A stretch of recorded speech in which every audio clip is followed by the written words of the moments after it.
شريك له ونشهد أن سيدنا ومولانا محمدا عبده ورسوله الذي أرسله الله تعالى بالحق بشيرا ونذيرا وداعيا إلى الله بإذنه وسراجا منيرا أما بعد فأعوذ بالله من الشيطان الرجيم بسم الله الرحمن الرحيم والسماء والطارق وما أدراك ما الطارق النجم الثاقب إن كل نفس لما عليها حافظ فلينظر الإنسان مما خلق صدق الله مولانا العظيم وصدق رسوله النبي الأمي الكريم ونحن على ذلك من الشاهدين والشاكرين والحمد لله رب العالمين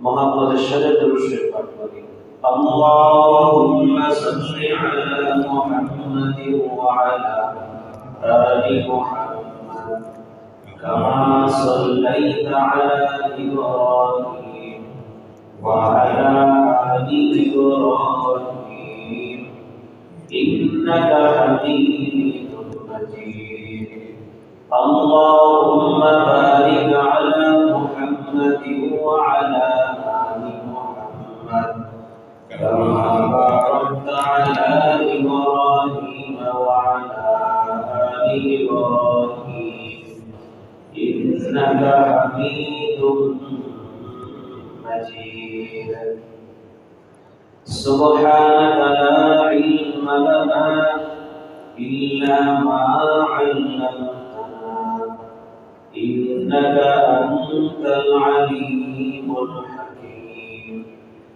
رب اشرح لي صدري ويسر لي أمري واحلل عقدة من لساني يفقهوا قولي الحمد لله আল্লাহ পাক রব্বুল আলামিন শুকর ও সুজুদ যে আল্লাহ রাব্বুল আলামিন আপনাকে আমাকে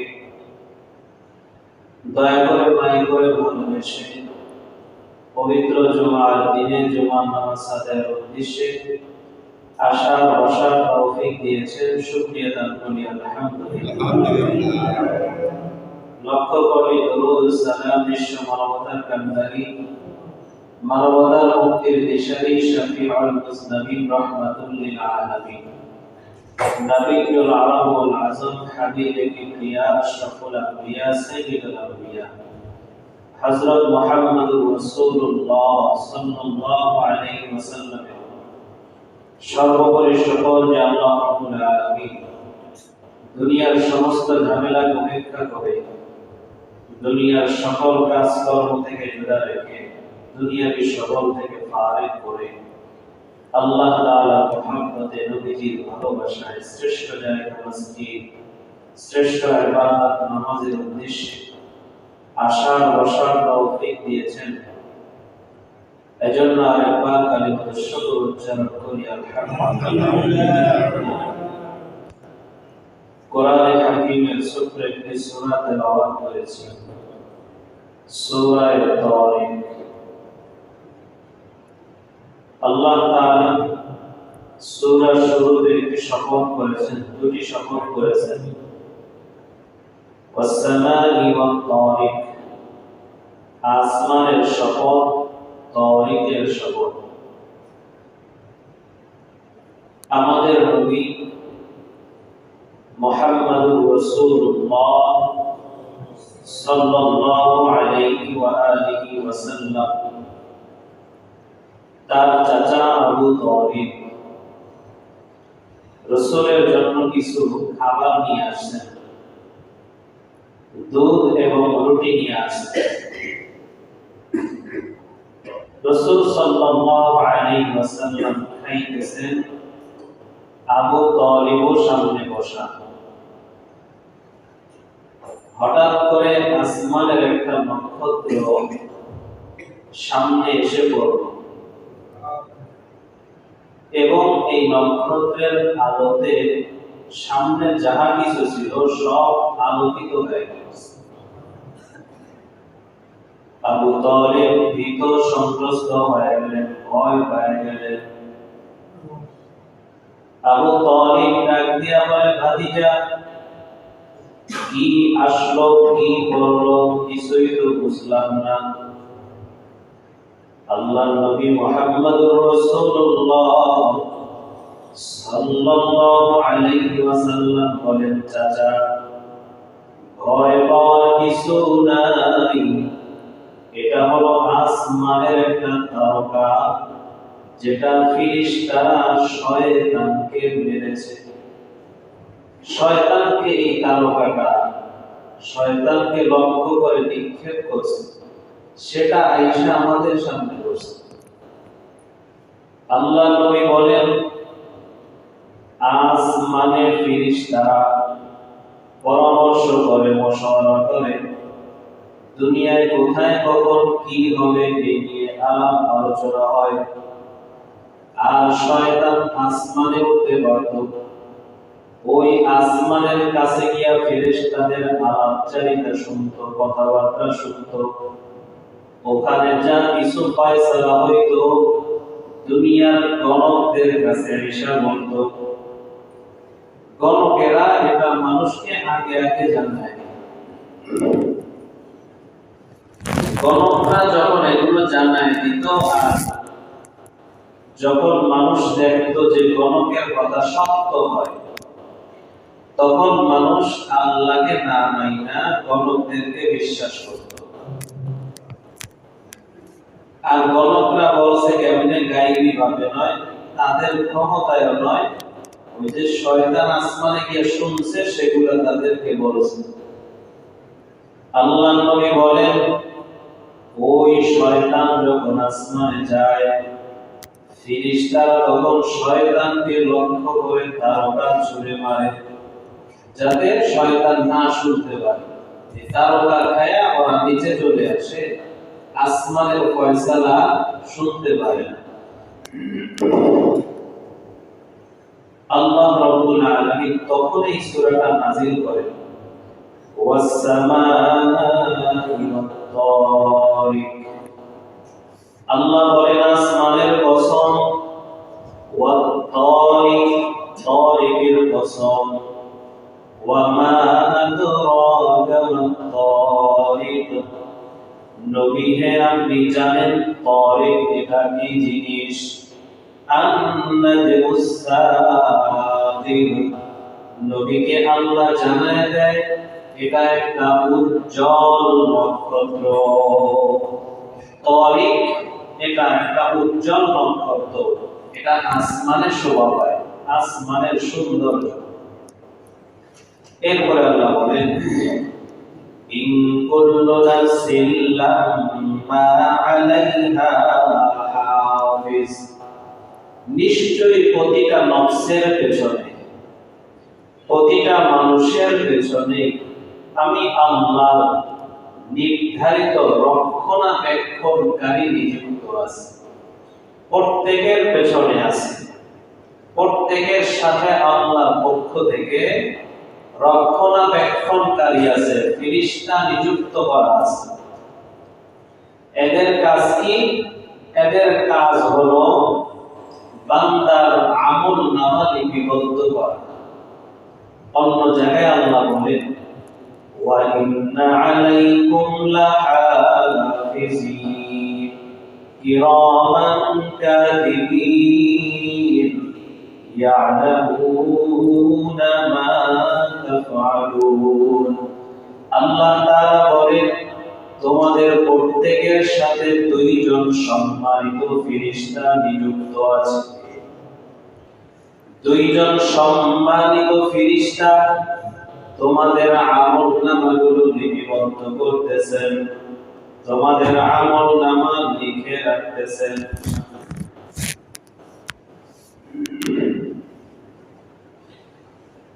আল্লাহ বলেন, ইন কুল্লু নাফসিন লাম্মা আলাইহা হাফিজ, তোমাদেরকে হেফাজতের জন্য, তোমাদেরকে রক্ষণাবেক্ষণের জন্য আমি আল্লাহর পক্ষ থেকে রক্ষণাবেক্ষণকারী আছি। এদের এক নাম্বার কাজ তোমাদের আমলনামা লিপিবদ্ধ করা। দুই নাম্বার তোমাদেরকে বিপদ থেকে বাঁচানো। দুনিয়ার মধ্যে চলতে ফিরতে তোমাদের অনেক সময় অনেক বিপদ চলে আসবে, আমি আল্লাহর পক্ষ থেকে ফেরেশতা নিযুক্ত করা আছে, তারা তোমাদেরকে বিপদ থেকে বাঁচাবে। যদি বিপদ থেকে বাঁচায় তো আমরা বিপদে পড়ি কেন? বিপদ থেকে বাঁচানোর ফেরেশতাই যদি থাকে আমরা বিপদে পড়ি কেন?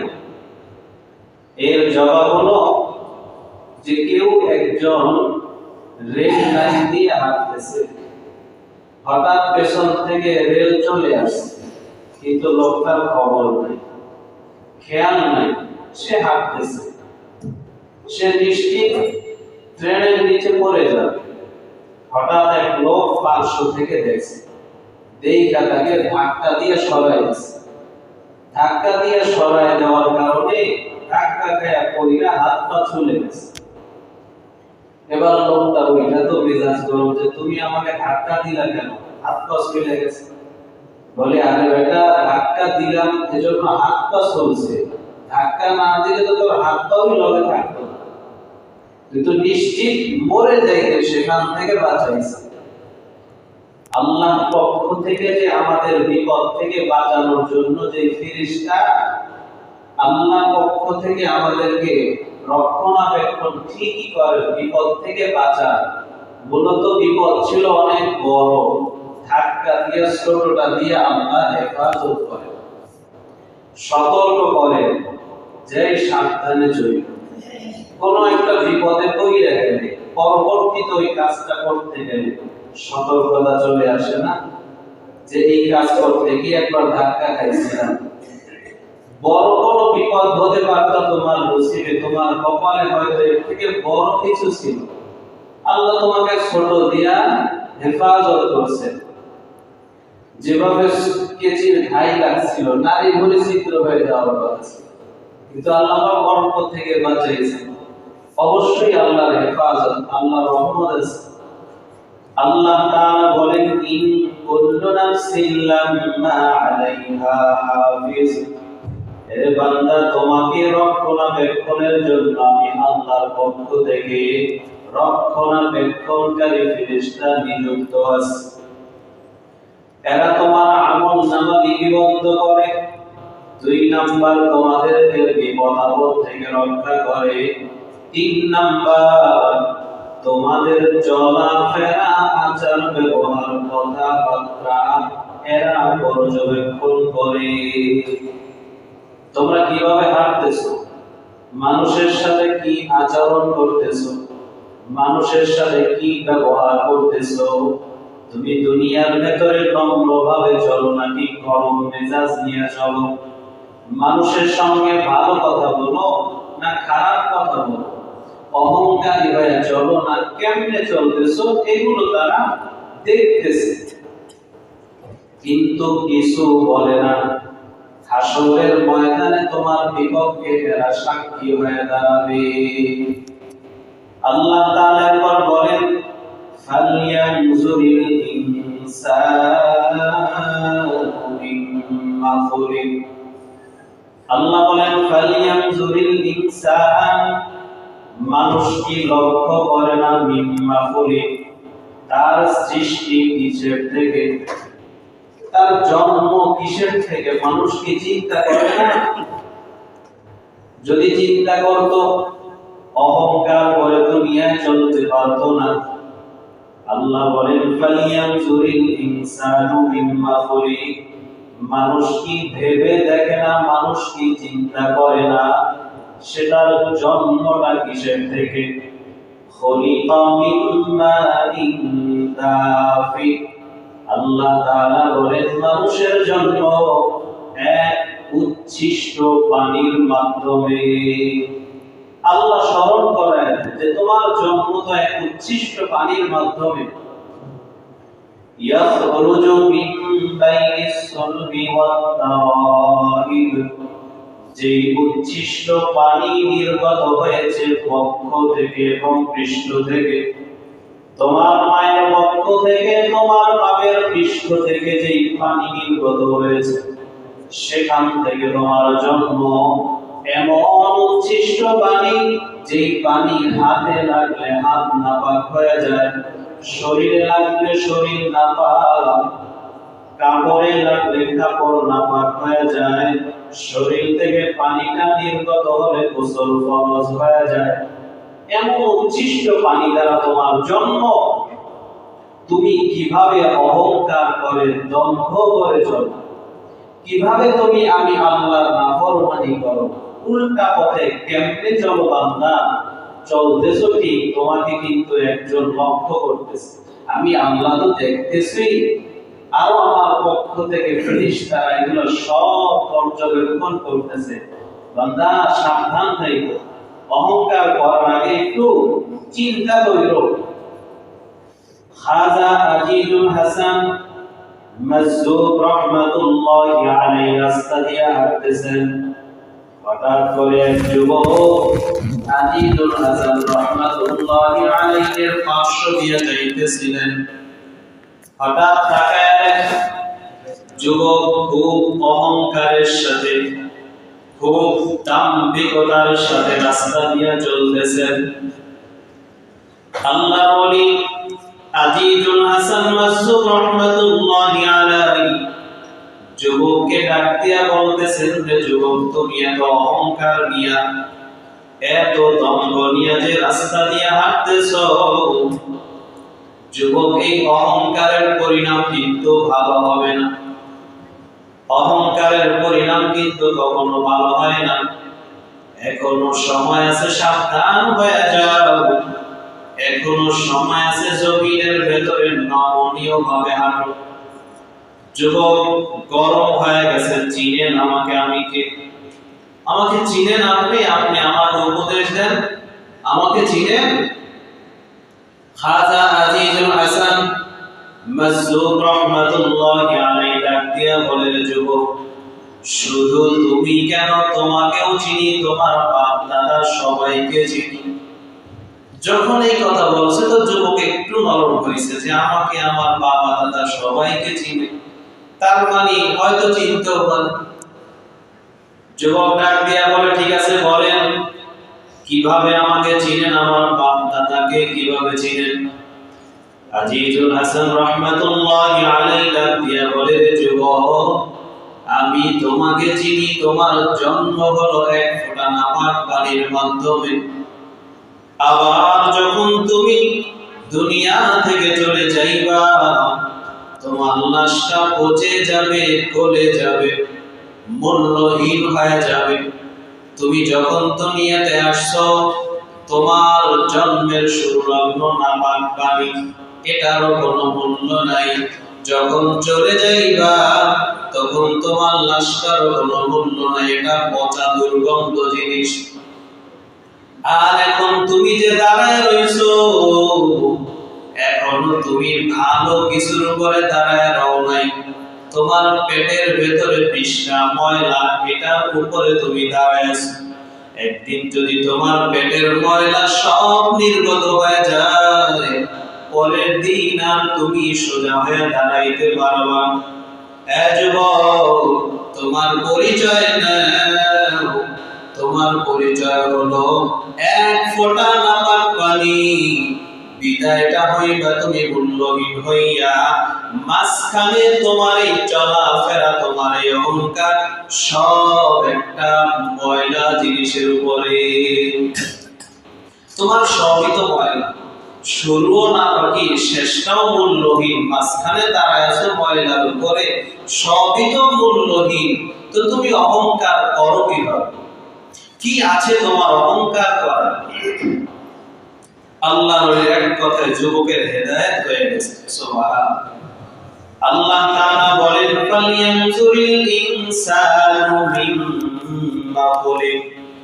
মানুষ যে এত অহংকার করে, এত দম্ভ করিয়া চলে, মানুষের চিন্তা করা দরকার তাদের জন্মটা কিসের থেকে, সৃষ্টি কিসের থেকে।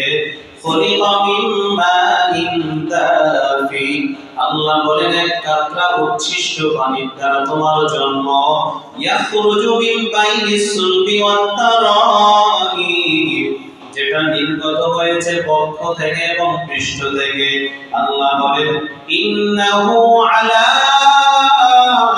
রাজইহি লাকাদির। এর মানুষ, নিশ্চয়ই আমি আল্লাহর কাছে তোমাকে ফিরে আসতে হবে। লাকাদির, এবং আমি আল্লাহর কাছে তোমাকে আনার জন্য আমি স্বয়ং সম্পূর্ণ, পূর্ণ ক্ষমতাবান। আমার ক্ষমতা পরিপূর্ণ আছে তোমাকে আমার কাছে ফিরে আনার। আসতেই হবে, আসবাই আমার কাছে। অতএব আমার সাথে ঘাড় তেরামি করে তোমার কোনো লাভ নাই। আসতেই হবে আমার কাছে, দাঁড়াতেই হবে আমার সামনে। ইয়াউমা তুবলাস সারাইর, সেদিন আমি তোমার সব কিছু প্রকাশ করে দেব। তুমি আজকে মানুষের কাছে ভালো সেজে আছো, কিন্তু আসলে তুমি কোন জিনিস আমি আল্লাহ তো জানি, মানুষ তো আর জানে না। জানে কি বলে? মানুষ জানে না যে আমি কোন প্রকৃতির। আল্লাহ বলেন, ইয়াউমা তুবলাস সারাইর, আমি সব কিছু প্রকাশ করে দেব সেদিন। গালিবান ইবনে আব্বাস রাদিয়াল্লাহু তাআলা আনহু বলেন, রাসূল কারীম সাল্লাল্লাহু আলাইহি ওয়াসাল্লাম বলেছেন, মানুষকে আল্লাহ মৌলিক চারটা জিনিসের দায়িত্ব দিয়েছেন। এক নাম্বার নামাজ, দুই নাম্বার হলো যাকাত, তিন নাম্বার হলো মাহে রমজানের রোজা, চার নাম্বার মাহে রমজানের রোজা, চার নাম্বার হলো ফরজ গোসল। চার নাম্বারে ফরজ গোসল। এই চারটা দায়িত্ব দিয়েছেন মানুষকে মৌলিক, কিন্তু মানুষ এই চারটা বিষয়ে অনেক ক্ষেত্রে গাফলাতি করে। নামাজ না পড়িয়াও বলে নামাজ পড়েছি, রোজা না রাখিয়াও বলে রোজা রেখেছি, যাকাত না দিয়াও বলে যাকাত দিয়েছি, ফরজ গোসল না করেও বলে গোসল করেছি। ফরজ গোসলের ব্যাখ্যা কি? বলে এর ব্যাখ্যা হলো, তুমি যতক্ষণ রাসূলের পদ্ধতিতে গোসল না করবা, আজীবন গোসল করলেও তুমি না পারবে। যতক্ষণ না রাসূলের পদ্ধতিতে গোসলের তিন ফরজ মাইনা গোসল না করবা, আজীবন তুমি গোসল করবা, ঝর্ণা চাইরা বসে থাকবা, নদীতে ডুবাইবা, সাঁতরাইবা, কিন্তু পাক হইবা না, তুমি না পারবে। এই চারটা মৌলিক জিনিস, এর দায়িত্ব আমাদের। আল্লাহ তাআলা বলেন, ইয়াউমা তুবলাস সারাইর, তুমি যেগুলা দুনিয়ায় গোপন করে রাখছো, মানুষের কাছে ভালো সাইজা রইছো, মানুষ তোমার ভেতরগত বিষয়গুলো জানতেন না। আল্লাহ তাআলা বলেন, সব আমি আল্লাহ সেদিন মানুষের সামনে লক্ষ সহস্র কোটি হাসরের ময়দানে মানুষের সামনে সব আমি আল্লাহ প্রকাশ করে দিব। সেদিন কই যাবে তোমার আলেমগিরি, কই যাবে তোমার মুফতিগিরি, কই যাবে তোমার মাওলানাগিরি, কই যাবে তোমার চেয়ারম্যানগিরি, কই যাবে এমপিগিরি, কই যাবে তোমার সম্মান, কই যাবে তোমার অহংকার? কিছুই থাকবে না বান্দা, সব কিছু সেদিন ধূলিসাৎ হয়ে যাবে। সেদিন শুধু আফসোস করবা, বলবা, ইয়া লাইতানি কুনতু তুরাবা, আফসোস আফসোস, এই হাসরের ময়দানে না দাঁড়াইয়া যদি আমরা মাটির সঙ্গে মিশে যাইতাম কতই না ভালো হইতো। আল্লাহ বলেন সেদিন আফসোস করা তারা, আর কিছু থাকবে না রে বান্দা। ফামা লাহু মিন কুওয়াতিন ওয়ালা নাসির, ওই দিন কোন সাহায্যকারীও পাইবা না, তোমার বিপদ থেকে উদ্ধারের মতো কিছু থাকবে না। নিজস্ব শক্তিতেও বাঁচতে পারবা না, কেউ তোমাকে সাহায্য করে বাঁচাইবেন এমন কাউকেও তুমি পাইবা না। অতএব বান্দা সাবধান, তুমি দুনিয়াতে অহংকার করে চলবা, দুনিয়াতে তুমি আমি আল্লাহর সাথে ঘাটতেরামি করবা, মন মতো চলবা, যা ইচ্ছা তাই করবা। এগুলো করার আগে সাবধান, আমার কাছে ফিরে আসতেই হবে, আসতেই হবে, পালানোর জায়গা নাই। সব প্রকাশ করে দিব, দুনিয়ায় সব চাতুরি করে চলতে পারবা, সেদিন আর কিছু চলবে না, সব প্রকাশ হয়ে যাবে। আর সেদিন বাঁচার মতো কোনো শক্তিও থাকবে না, কোনো সাহায্যকারীও পাইবে না। আল্লাহ তাআলা আমাদের সকলকে আল্লাহ তাআলার ফরমাবরদারি করার তৌফিক দান করেন। আমিন।